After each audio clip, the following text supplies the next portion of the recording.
Hey, what's up everybody, welcome to a new video today. This is going to be a video that I've been wanting to make for a very long time. It should be really helpful to a lot of people. There's going to be a lot of information in this video, pretty much everything you could need to know on Ironmen. If you take into account all the time it took me to test all of these methods, this video probably took like 500 hours total to create. I'm going to try my best to keep the rambling to a minimum since this video is going to be incredibly long without that. So I'm going to be trying to go through all of these pictures as quick as I can. You're probably going to have to pause it to look through everything if you want to, but I'm going to keep it very, very brief for the people who want to watch this video through. One thing I failed to mention before we start this, if you do want to skip through this video, I will be making a comment and pinning it to the very top showing all of the timestamps throughout this video on the pretty much most important aspects. So if you want to skip through the video, make sure you look at that. So you guys will see 7 quests on the screen right now. Of course, you do need to finish Druidic Ritual to start doing Herb, and this will get you to level 3. The levels you will see on the left side are the levels that you will get after completing these quests. So if you were to finish Jungle Potion, for instance, you will have level 8. If you finish Recruitment Drive, you'll have level 13. I also did want to mention that this is going to be for the people who do not plan to do 99 firemaking at the start of your account.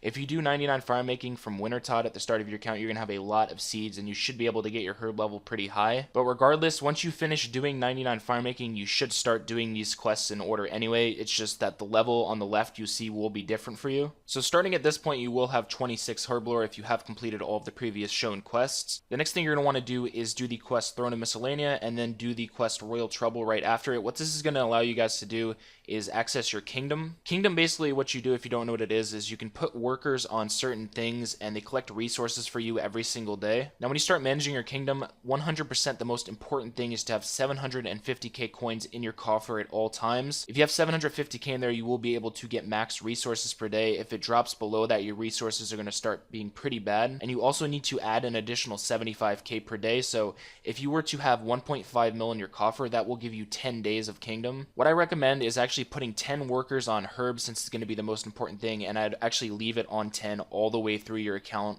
Even if you go all the way to max, always have it on 10. And then there's 2 things you can do. One, you can put 5 workers on maples, which is really a nice early game because it gives you maple logs for fletching. You can also use them for making arrow shafts, for eventually making broad arrows for fletching. The other thing you can do is actually put it on teaks, and this is going to be really nice for construction over time. It will add up a lot for your construction XP, so you can kind of pick and choose which one you want to do. I'd recommend doing maples for probably a few months and then keeping it on teaks. But at this point, you're pretty much going to want to go and maybe do other quests, do some other skills, and then wait a few days. I don't know how many days it'll take, but let your kingdom resources stack up, and when you have enough, do 26 to 30 herb. Now, like I mentioned before, if you did do 99 firemaking from Wintertod at the start of your account, your herb level is probably already going to be over 30 by the time you finish all of these quests, but you still should start doing kingdom, so you should be following all of these steps even if you did 99 firemaking first. So moving on, once you have 30 herb, the reason that we're actually waiting and doing 26 to 30 from kingdom is because once you do one small favor,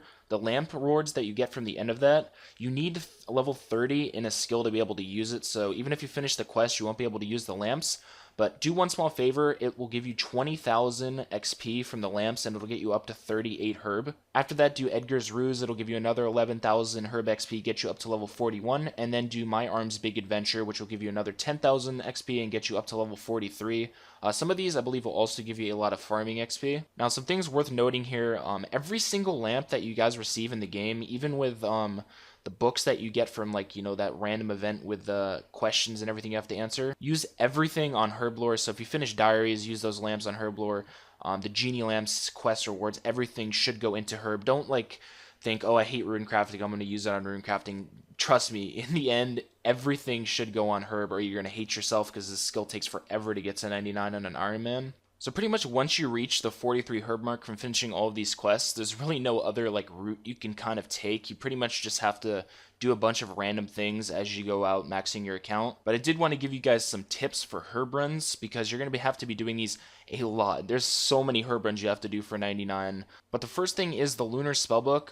Once you get 96 magic with this and you can use Spellbook Swap, it's very, very nice for herb runs. Now there is a way you can kind of get around doing this if you don't have 96 and you still want to use a Lunar Spellbook. If you look underneath, there's still a ton of teleports you can use. Like you can use the Catherby teleport, which requires 87 magic, and this gets you, of course, to the Catherby patch. You can also use the Fishing Guild teleport and run east. This is if you do not have RD4 completed, and this is going to be for the RD herb patch. Another thing you're going to want to do is put your house in Corinne. This requires 25 construction. You put your housing core in and you run east for probably about 20 seconds, and that'll get you to the herb patch there. Now without spellbook swap, this is going to be pretty annoying if you don't have any tabs. I'd recommend if you do want to use lunars and you don't have 96 for spellbook swap, that you're probably going to have to make house teleport tabs and also Trollheim tabs. Another thing is the Explorer Ring 3. This will give you unlimited teleports to the Cabbage Patch, and this is the closest way to get to the Falador Farm Patch. If you don't have this, I'd recommend using Glories to teleport to Draenor and running up there. If you don't have Glories, then you're probably just going to have to teleport to Falador and run over there. But make sure that you do work towards getting Lunars, because it's incredibly helpful with the amount of herb runs that you have to do. So now moving into Slayer, which is going to be an incredibly huge part of Herblore. If you do this right all the way up to 99 Slayer, you should actually bank near like 95 herb. So the first thing is you're going to want to extend Aberrant Spectre tasks and Nechryael tasks. The next thing is make sure you melee Nechryaels in the Slayer Tower basement. You need a task to get into the Slayer Tower basement, so if you want to do them off task, you have to do them in the top of the Slayer Tower. But the reason we're meleeing them and not barraging them, and also the reason why we're not doing them in the catacombs and we're doing them in the Slayer Tower basement, is because the ones in the catacombs, they drop more alchable items. They don't really drop seeds. The ones in the Slayer Tower drop a ton of seeds, and this is very, very needed for Herblore and Ironmen. I personally made the mistake of bursting and barraging all of my tasks, so I lost out on a lot of XP, but I'm going to make sure you guys do not make the same mistake. Also, you're going to want to use a Bracelet of Slaughter on all of your neck tasks. The Bracelet of Slaughter is a silver jewelry item made with topaz,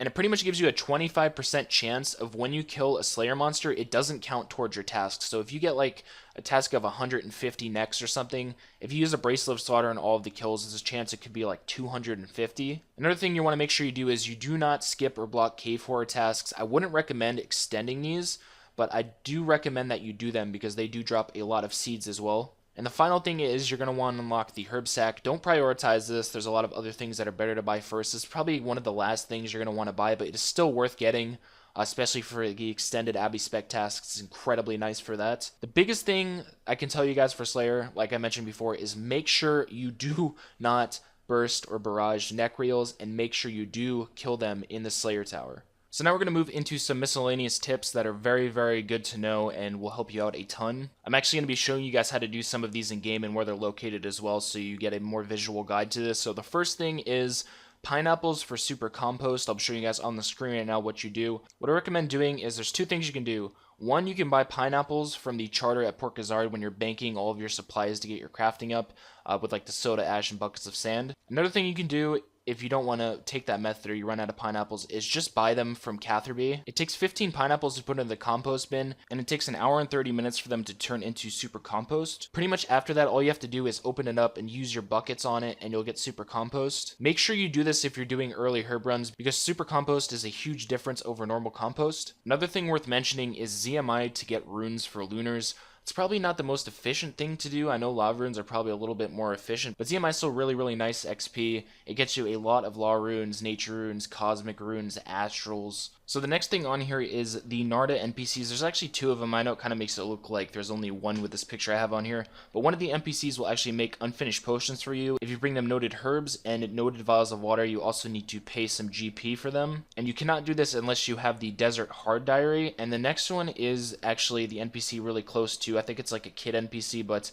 if you give him bird nests, like chocolate bars, stuff like that, he'll actually crush them for you for a price. I'll show you guys on screen right now where both of them are at. But they are very, very useful, so make sure you go and get the Desert Hard Diary before you plan on doing a lot of herb. You need this. It saves you a lot of time with the unfinished potions. So the next thing I actually wanted to talk about is Weapon Poison Plus Pluses. A lot of people probably don't even know about these or how to make them. You pretty much need coconuts, poison ivy berries, and nightshades. Creating one of these gives 190 herb XP, so it's a lot. The process towards getting all of this stuff, though, is kind of a pain in the ass, but in the end, it is worth it. The picture you're seeing on screen right now is actually from a video I made over a year ago, and I was testing to see if it was worth making these, and I found out to be that it was. So the big thing with these, you'll see at the top, is that you get these coconuts from Zulrah, so it is not worth collecting coconuts from your palm trees for this. This is only worth doing if you have done a ton of Zulrah and you have a lot of coconuts. But if you go through all this, you collect the poison ivy berry runs, you also do the nightshades. There's guides on YouTube, you can check how to get the nightshades, but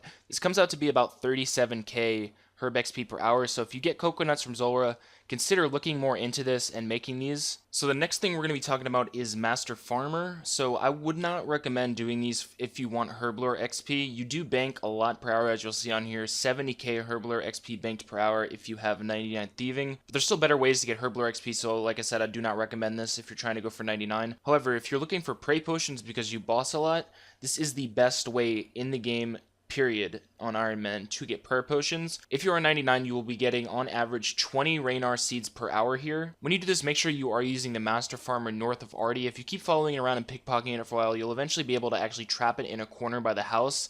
And once it's in the corner, every 5 minutes, all you have to do is take a step backwards. I think it's a step south, and then let him walk back into the corner again and continue thieving him. It's kind of like trapping him in a 2-corner square, so you can pickpocket him without him moving around. Also, I forgot to mention this, it is 20 Raynar seeds per hour and 70k Herblore XP bank per hour if you do have the rogue set as well, because it doubles the seeds you get when you pickpocket. I just assume that if you're going to be doing this at 99 thieving, you probably have the rogue set already. So now we're going to be talking about arguably one of the most important bosses for Herblore on Ironmen. So I have a lot of pictures and stuff to show you guys for this one, so it's probably going to be a really long explanation, but the giant mole, I'm just going to go through what I have on the screen here. It drops bird nests, and these are very, very useful for Saradomin brews. On average, you'll get about 3 nests per kill. Make sure you do finish the Fally Hard Diary because it will note your drops, and also it will give you a mole locator. If you try to do without that, it's going to be a pain in the ass, so do not try to camp mole until you have at least the Fally Hard Diary done, and I'd also recommend that you do have full Darox when doing this. So the whole reason behind doing mole is because once you get 99 Slayer, especially with the new neck update to their drop table, you're going to end up having over 1,000 Toadflax seeds. And as you know, Saradomin brews are made with Toadflax and bird nests, and they give 180 herb XP. So to give you an idea, with the 1,000 Toadflax seeds that you got from Slayer, if you were to go and kill Mole and get the nests for all of those, and you were to farm the 1,000 Toadflax seeds, you're probably going to get on average about 6.5 herbs per seed, so you're going to end up with about 6,500 Toadflax herbs, and that would be equal to around 1.2 million herb XP, and that's not even counting the extra herb XP that you're going to be getting from opening the nests. You're going to be getting like Lantidime seeds, Snapdragon seeds, a whole bunch of really, really good seeds, and you get a lot of them too. On top of all of this, you're also going to be getting U-Logs, which are going to be a ton of fletching XP, and you also are going to be getting high-level tree seeds from the nests, but I'll be showing you guys in the next picture actually the loot I got from 3,000 mole on my past Ironmen. So I did upload this video a very long time ago. I'm just going to be using the picture I had from it. Also, I did want to mention too that you can get more kills per hour. Now, this is before the update where they made it so the mole respawns in 10 seconds. This is when you had to world hop because the mole respawned like every minute. So you're going to be getting more herb XP banked per hour and more farming XP banked per hour than what you see on the screen here. But from 3,000 total kills, I banked a total of almost 1.6 million herb XP and over 7 million farming XP. You will see in my inventory on the right side, all of that. All of the seeds you see there are very good too. Lantidimes, Snapdragons. Also got a ton of magic seeds, palms, papayas, yews. I just wanted to give you guys an idea on what you're meant to do with all the Toadflax seeds that you get from finishing Slayer. I figured I'd throw this picture in here too and talk about Nechryaels a little bit more since the drop tables were updated, since I did tell you guys earlier on when I was talking about Slayer. After 1,000 kills, I was averaging 47k banked herb XP per hour in seeds. You also get a ton of limpwort roots from this, almost 118 per hour. These are going to be nice in the future as secondaries when you make strength potions. And you're also going to get a lot of GP from this. The 923k GP per hour is actually for mains, it's not for Ironmen. For Ironmen, it's actually about 350k coins per hour. So if you take into account you're getting all these limpwort roots, you're banking 47k herb XP per hour and almost 350k. It kind of goes to show you over time why meleeing next is really good. I'm pretty much just pulling a bunch of pictures I've had from past videos. It kind of all works together for this video. So I did kill 25,000 aberrant specters off task on my past Ironman to test it.